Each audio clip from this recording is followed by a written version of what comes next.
네, 10대 투자 뉴스들 살펴봤고요. 그 안에서 종목별 전략 세워드리도록 하겠습니다. 메리츠 종금증권의 박창용 과장과 전화 연결되어 있습니다. 안녕하십니까?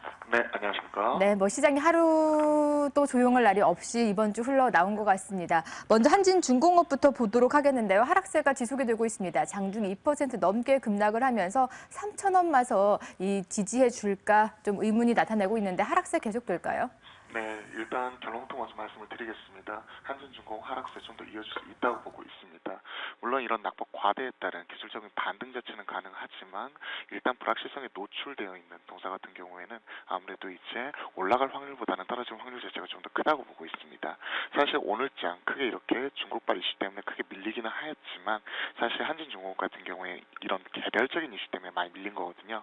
이번에 한진중공업 측에서 이제 그 자율협약 자체를 신청을 했습니다. 자율협약이라는 것 다들 알고 계시겠지만 과거 STX 조선해양 생각해 보시면 될 것 같습니다.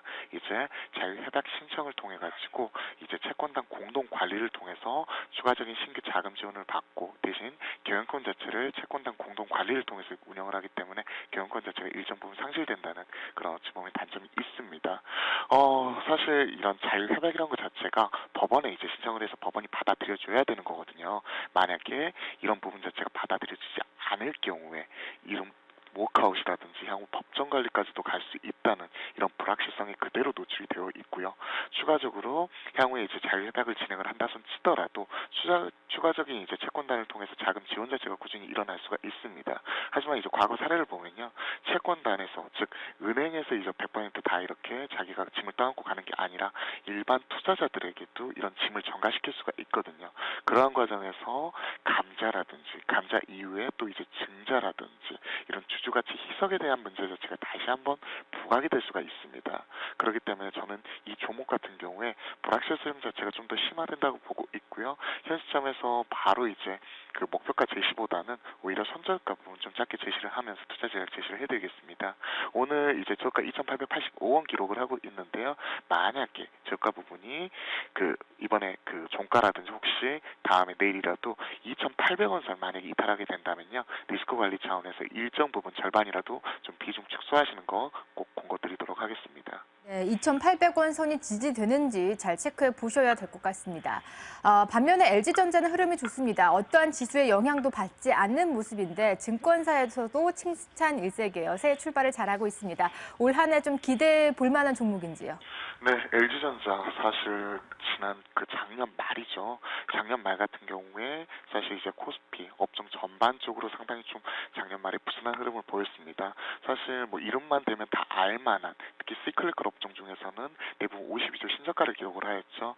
대부분 뭐 이제 조선이라든지 해운이라든지 건설이라든지 기계 그리고 뭐 이제 금융주 쪽에서도 증권, 은행 뭐 할 거 없이 모두 다 신저가를 기록하는 가운데서도 거의 유일하게 이제 대형주 중에서 꾸준히 올라오고 있는 흐름 보이고 있는 게 바로 LG전자입니다. 같은 IT 섹터 내에 있는 SK하이닉스 같은 경우만 보더라도 52주 신저가를 기록을 하고 있는데 오히려 LG전자는 작년 여름 이후에 바닥을 잡고 계단식으로 꾸준히 상승하고 있다.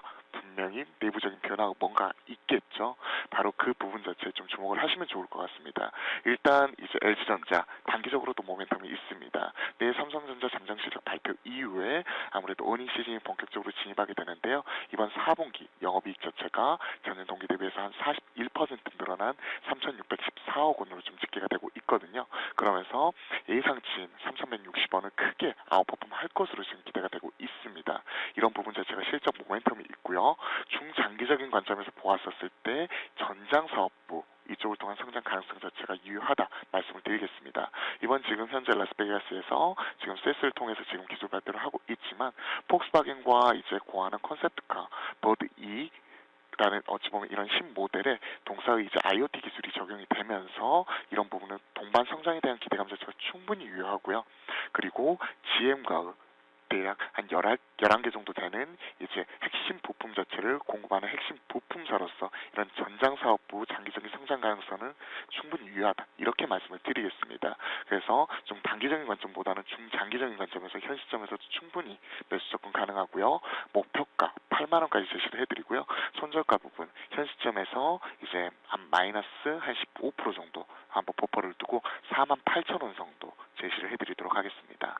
단기적으로도 실적 모멘텀이 있고요. 중장기적으로도 성장 동력을 확보했기 때문에 현 구간에서도 매수가 가능하다라는 말씀해 주셨습니다. 지금까지 메리츠증권 여의도 금융센터의 박창윤 과장과 이 시간 함께했네요. 도움 말씀 고맙습니다.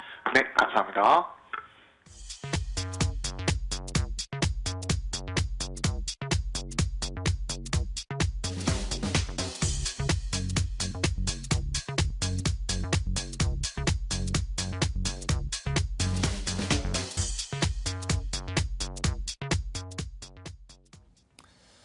제 휴대폰 바탕화면에 코스피 코스닥 지수, 그리고 뉴욕 3대 지수, 유럽 주요국 지수와 유가, 그리고 달러원 환율, 그리고 각종 세계 환율들을 스탁으로 해서 띄워놨는데요. 이것 중에서 빨간불 켜고 있는 게 달러원 환율밖에 없습니다. 전체적으로 전 세계가 다 하락하고 있다는 뜻일 텐데요. 그만큼 쉽지 않은 시장이고요. 새로운 투자를 생각하고 계신다면 돌다리도 두들겨 보시고 그래도 못 믿어오면 그냥 건너지 마시기 바랍니다. 안전 투자 꼭 하시고요. 저희들은 내일 이 시간에 다시 찾아뵙도록 하겠습니다. 시청해주신 여러분 고맙습니다.